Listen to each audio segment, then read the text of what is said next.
सुना होगा आपने वो किस्सा कि एक बादशाह एप्पल काट रहा था, सेब काट रहा था और छुरी चला रहा था जल्दी जल्दी सेब को काट के खाने में। अचानक उसकी छुरी उसकी उंगली पर चल गई और कहता उफ, ब्लड आ गया, खून।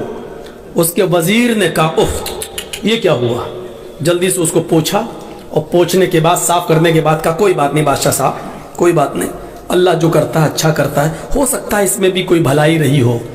बादशाह को गुस्सा आया, कमीने, मेरी तो उंगली कटी है और ये कह रहा अल्लाह जो करता है वो अच्छा करता है, नहीं इसको खुशी हो रही है। उस वक्त तो वो गुस्सा पी गया, उस वक्त तो वो गुस्सा कंट्रोल कर गया। लेकिन बादशाह को शिकार का बड़ा शौक था। 1-2 महीने के बाद शिकार खेलने के लिए गया तो अपने वजीर को साथ में ले गया, चलो चलते हैं। जंगल में पहुंचने के बाद दस्तरखान लगाया, वहां से जो खाना लाए थे दस्तरखान पे बैठ के खाने लगे दोनों, बादशाह और वजीर। बादशाह ने कहा कुएं से पानी खींचो वजीर, चलो पानी पीते हैं। जैसी वजीर ने बाल्टी डोल कुएं में डाला और देखने लगा कुआं कितना गहरा है, बादशाह ने पीछे से धक्का दे दिया वजीर को, एक लात मारी, वजीर कुएं में गिरा। जब वजीर कुएं में गिरा तो बादशाह ने कहा कहो वजीर अब क्या कहते हो? जब मेरी उंगली कटी थी तब तो कह रहे थे कि अल्लाह जो करता है बड़ा अच्छा करता है, अब बोल मैंने लात मारी गिरे कुएं में, अब बोल अल्लाह जो करता है वो अच्छा करता है। वजीर ने कहा कि मेरा ईमान तो अल्लाह के ऊपर है, इसमें भी अल्लाह की कोई मसलिहत होगी, अल्लाह जो करता है वो अच्छा ही करता है। अच्छा हुआ कि कुएं में ज्यादा पानी नहीं है।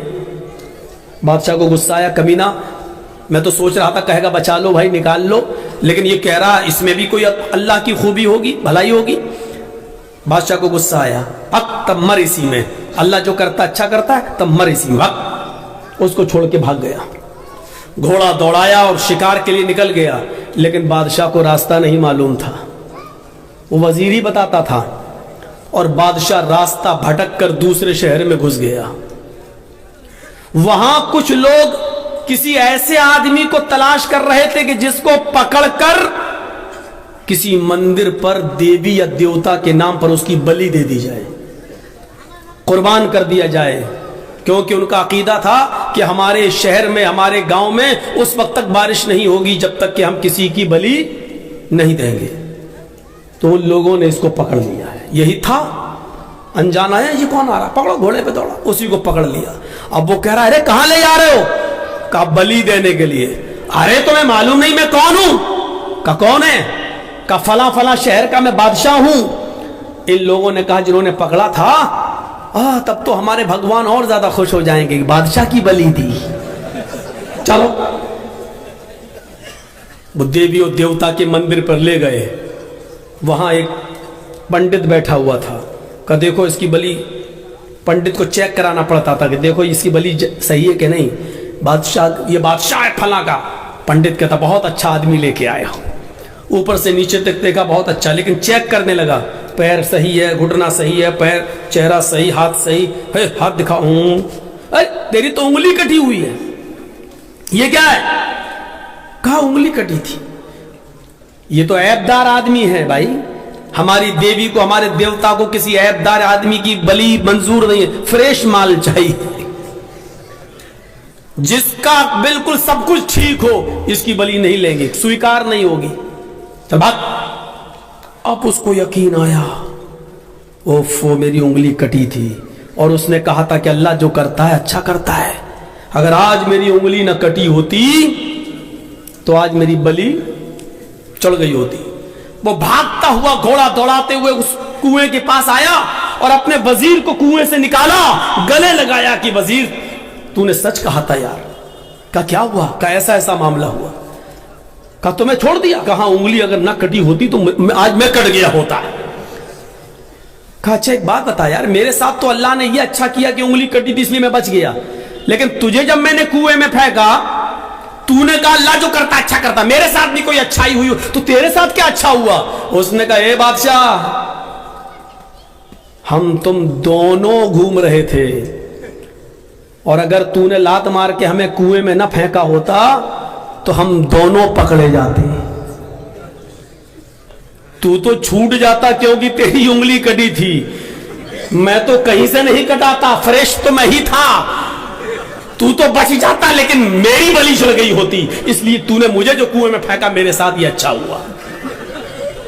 نہ کنویں میں گرا ہوتا، اگر کنویں میں نہ گرا ہوتا تو دنیا چھوڑ کے جانا پڑتا، میری بلی چڑھ گئی ہوتی۔ تو آپ نے دیکھا بادشاہ کے ساتھ کیا اچھا ہوا، اس کی انگلی کٹی اس لیے بچ گیا، اور اس وزیر کے ساتھ کیا اچھا ہوا کہ اس کو کنویں میں پھینک دیا، نہیں تو وہ بھی جاتا۔ کچھ ملحد قسم کے لوگ تھے، ایک درخت کے نیچے لیٹے ہوئے تھے، اس میں ایک ملحد اللہ کو نہ ماننے والا کیا کہتا ہے کہ دیکھیے اللہ بھی کتنا بڑا بے وقوف ہے، انا للہ و انا الیہ راجعون۔ اس نے کیا کہا، دیکھیے اللہ بھی کتنا بڑا پاگل ہے، جو بڑا پھل ہے اس کو زمین کے اوپر لگاتا ہے اور جو چھوٹا پھل ہے اس کو پیڑ کے اوپر لگاتا ہے۔ وہ آم کے پیڑ کے نیچے لیٹا ہوا تھا، سامنے اس کو تربوز دکھائی دے رہا تھا زمین پر، وہ کہہ رہا دیکھو اللہ کتنا پاگل ہے، تربوز بڑا ہے، اس کی حفاظت کرنا چاہیے تاکہ کوئی لے کے نہ بھاگے، اس کو اوپر لگانا چاہیے تھا، اس کو تو اس نے زمین پہ لگا دیا، اور آم اس کو زمین پہ لگانا چاہیے تھا، اس کو اوپر لگا دیا۔ ابھی لیٹا تھا، اتنا سوچ ہی رہا تھا کہ اچانک ہوا چلی اور ایک آم ٹوٹ کر اس کی ناک پہ گرا۔ اس کی عقل ٹھکانے آ گئی، کہنے لگا نہیں نہیں اللہ نے جو کیا وہ اچھا کیا، آم گرا ناک بچ گئی، اگر یہ تربوز لگا ہوتا تو میری ناک ہی ٹوٹ جاتی، میرا چہرہ بگڑ جاتا۔ فوراً اس کی عقل ٹھکانے آ گئی اور اس نے کہا نہیں اللہ جو کرتا وہ اچھا ہی کرتا، نہیں ٹھیک کیا۔ کم سے کم وہ ملحد تھا، کافر تھا، ایک آم کے ٹوٹ کر گرنے سے اس کی عقل تو ٹھکانے آ گئی، لیکن ہم مسلمان ہو کر ہماری عقلیں ٹھکانے نہیں آ رہی ہیں۔ تو اس وقت سمجھ میں نہیں آتا اس میں کیا مصلحت ہے، بعد میں سمجھ میں آتا ہے۔ اللہ نے بارش کیوں برسائی، ہم جائیں گے اس سے حساب کتاب لینے کے لیے؟ دنیا میں کوئی طاقت ہے جو اللہ سے حساب و کتاب لے سکے؟ دنیا میں کوئی پاور ہے جو اللہ رب العالمین سے حساب و کتاب؟ اللہ تو نے بارش کیوں برسائی؟ اللہ میرا بیٹا بیٹا بیٹا، بیٹی مانگ رہا ہوں پھر بھی بیٹا، اللہ بیٹی بیٹی بیٹی پھر بیٹی، میں بیٹا مانگ رہا ہوں 4 بیٹی 1 بیٹا۔ اللہ سے کوئی حساب نہیں مانگ سکتے ہو، وہ چاہے تو بیٹا دے، وہ چاہے تو بیٹی دے، وہ چاہے تو بیٹے ہی بیٹے دے، وہ چاہے تو بیٹیاں ہی بیٹیاں دے، وہ چاہے تو بیٹا اور بیٹی دونوں دے، اور وہ چاہے تو کچھ نہ دے، وہ چاہے تو ہلکی ہلکی بارش کرے، وہ چاہے تو موسلا دھار بارش کرے، وہ چاہے تو آپ کے گاؤں کو اتنی بارش کر دے کہ ندی اور دریاؤں کا پانی لیبل و خطرے کے نشان سے پار ہو کر آپ کے پورے گاؤں کو ڈبو دے، اور ہم سب ڈوب کر بہہ بھی جائیں، تب بھی اللہ سے حساب نہیں لیا جا سکتا کہ تو نے ہمارے گاؤں کو کیوں ڈبو دیا ہے، کیونکہ اللہ کی ذات حساب لینے کے لیے ہے، حساب دینے کے لیے نہیں۔